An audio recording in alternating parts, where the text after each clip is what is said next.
क्या आपने कभी लिलित की कहानी सुनी है? कुछ मान्यताएं कहती हैं कि लिलित आदम की पहली बीवी थी, हव्वा नहीं। कहानी कुछ ऐसी है कि ईश्वर ने आदम और लिलित को एक ही मिट्टी से बनाया था और दोनों विवाह के बाद साथ रहने लगे। पर लिलित से कहा गया कि वो आदम से कमतर है, जो वो नहीं थी।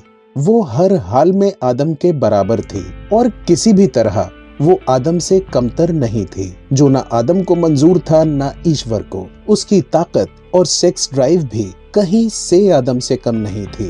वो आदम को छोड़ के चली गई क्योंकि आदम उसे अपने से कम आंकता था। ईश्वर ने उसके पीछे बहुत सारे फरिश्ते भेजे उसे पकड़ने को, और जब उसे पकड़ा गया तो उसने वापस आने से इनकार कर दिया। उसे डराया गया कि अगर तुम आदम के पास नहीं आती तो तुम्हें रोज अपने हजारों बच्चे खोने पड़ेंगे। उसने कहा, मुझे मंजूर है, पर मैं आदम की गुलामी स्वीकार नहीं करूंगी।